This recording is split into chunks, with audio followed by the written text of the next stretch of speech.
You're lying down. Nothing is happening. No deadline, no crisis, no emergency. And yet your mind is louder than it's ever been. You replay conversations from 3 days ago. You rehearse arguments that haven't happened yet. You scroll not because you're looking for something, but because stopping feels dangerous. We call this a busy mind, a wandering mind, an anxious mind. But Lao Tzu, the ancient Chinese philosopher who wrote the Tao Te Ching over 2,500 years ago, would call it something else entirely. He would call it a mind that has forgotten its nature.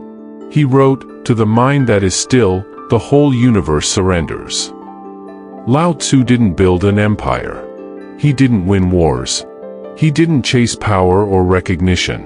He was a quiet archivist in the Zhou dynasty who, at the end of his life, simply walked away from it all. Legend says a border guard stopped him and asked him to write down his wisdom before disappearing forever. What he wrote in those final hours became one of the most read texts in human history. He understood something that the modern world has completely forgotten. The mind does not need more input to find peace. It needs less. This is why your mind won't let you rest. And this is how you can finally make it stop. Chapter 1. You were not born restless. There was a time when you could sit and simply exist. You were not always like this. As a child, you could stare at a ceiling fan for 20 minutes and feel nothing but presence. You could sit in a car and watch trees blur past the window without needing to fill the silence. But somewhere along the way, the world taught you that stillness was laziness. That empty space was wasted space. That a quiet moment was a moment you should be doing something with. Lao Tzu watched this happen in his own civilization. He saw people chase status, accumulate titles, exhaust themselves climbing hierarchies that meant nothing. He wrote, "The Tao does nothing, yet leaves nothing undone." He was pointing at something radical. That the most powerful force in nature, the force that moves rivers, grows forests, turns seasons, does not rush. It does not panic. It does not fill every moment with noise. Your restless mind is not a character flaw. It is a learned behavior. You were trained to equate busyness with worth. And now even your rest is busy. The first step is simply recognizing this. You were not born restless. You were taught to be. And what was learned can be unlearned. Chapter 2. The noise you carry. Lao Tzu lived in extraordinary simplicity. No titles he clung to. No possessions he could not leave behind. When the Zhou dynasty began to collapse around him, he did not scramble to save his position. He packed nothing of importance and walked toward the mountains. He understood that most of what we carry voluntarily. Today, the noise you carry is invisible but immense. It is the opinion someone gave you 5 years ago that you are still arguing with. It is the version of yourself you think you should be by now. It is the unread messages, the unfinished plans, the half-lived ambitions sitting in the back of your mind like open wounds. Your mind won't rest because you have never given it permission to put anything down. Lao Tzu wrote, "In the pursuit of learning, every day something is acquired. In the pursuit of Tao, every day something is dropped." Read that again. Every day something is dropped. Rest is not something you find. It is something you return to when you stop carrying what doesn't belong to you. The grudges that are not yours to hold. The timelines that are not yours to meet. The version of success that someone else defined. You are not tired from doing too much.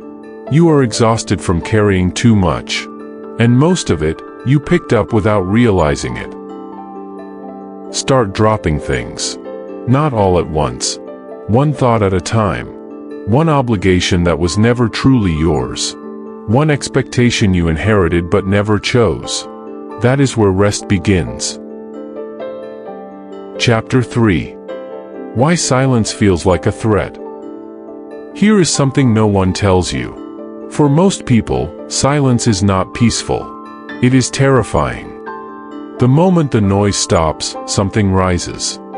Regret. Loneliness. The quiet voice asking if you are on the right path. So you reach for your phone. You turn on a podcast. You find someone to talk to. Anything to avoid sitting alone with what's actually there. Lao Tzu saw this clearly. He wrote, "Knowing others is intelligence. Knowing yourself is true wisdom. But knowing yourself requires sitting with yourself. And sitting with yourself means tolerating everything you have been running from. This is the real reason your mind won't let you rest. It is not broken. It is protecting you from a confrontation you have been avoiding. The thoughts that surface in silence are not your enemies. They are unfinished conversations with yourself. The grief you never fully felt. The decision you keep postponing. The dream you buried under practicality." Lao Tzu did not avoid the darkness. He walked into it. He meditated not to feel good, but to see clearly.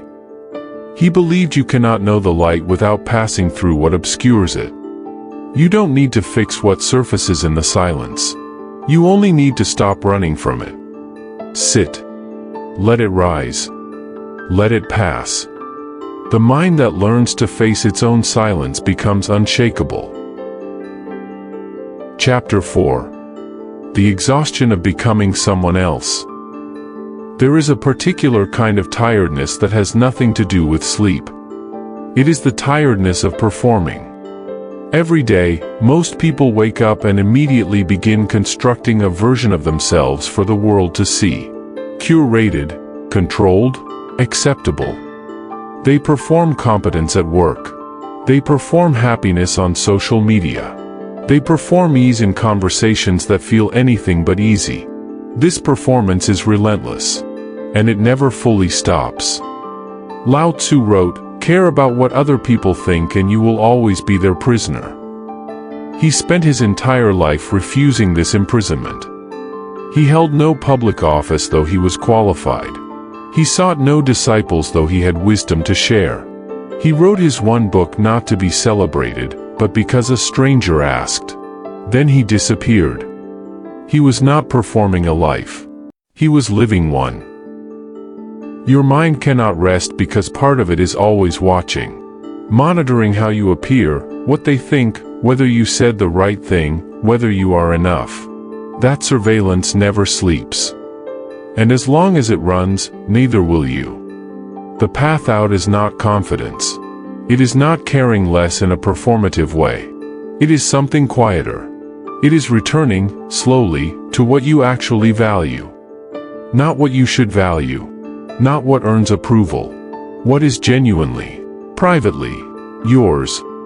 When you stop performing, you stop exhausting yourself for an audience that is mostly distracted anyway. Chapter 5. Stillness is not empty. It is full. The greatest misunderstanding about rest is that it is absence. The absence of noise. The absence of thought. The absence of movement. But Lao Tzu described stillness as the most generative state a person can inhabit. He used water as his teacher. Water does not force. It does not fight the shape of the riverbed. It moves around obstacles without resentment. It settles in the lowest places, unbothered by its position. And yet over time, water carves through stone. He wrote, "Nothing in the world is as soft and yielding as water. Yet for dissolving the hard and inflexible, nothing can surpass it." Stillness works the same way. When you stop forcing rest, when you stop demanding that your mind go quiet on command, something shifts. The thoughts slow. Not because you controlled them, but because you stopped fighting them. You have been trying to silence your mind like an enemy to be defeated. Lao Tzu would tell you to treat it like water. Don't fight the current. Don't try to dam the river. Simply stop adding to the turbulence. Stillness is not something you achieve. It is something you uncover. It was always underneath. You just buried it under noise, urgency, and the constant pressure to be somewhere other than here.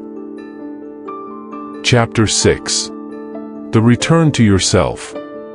In his final hours before disappearing into the mountains, Lao Tzu left behind 81 short verses. No grand declaration. No system to follow. No institution to join. Just an invitation. To return to simplicity. To trust the natural rhythm of things. To stop fighting what you are and begin moving with it. He called this Wu Wei. Effortless action. Not passivity, not laziness, but movement that is so aligned with your true nature that it requires no force. Most people live in constant resistance. Resistance to who they are. Resistance to where they are. Resistance to the pace at which their life is unfolding. And that resistance is loud. It fills the mind with noise even in the quietest rooms. Your mind won't let you rest because some part of you is always pushing against the current. Fighting the moment. Arguing with reality. Wishing things were different than they are. Wu Wei is the practice of releasing that fight. Not giving up. Not surrendering to despair. But stopping the exhausting war against the present moment. When you stop resisting where you are, the mind finally has nothing left to fight. And in that space, real rest appears. Not the rest you scroll toward. Not the rest you drink toward. The rest that lives underneath all of that. Deep, quiet, and always available. The path back to stillness. Lao Tzu's secret was never complicated. It was only difficult because it required something the modern world treats as weakness. Slowing down. Letting go. Returning inward. Your mind won't rest because you have been living outward for so long that you have forgotten there is an inward at all. You have outsourced your sense of calm to circumstances, to validation, to the next thing going right. But calm was never out there. It was never in the next achievement, the next relationship, the next version of your life where everything finally works.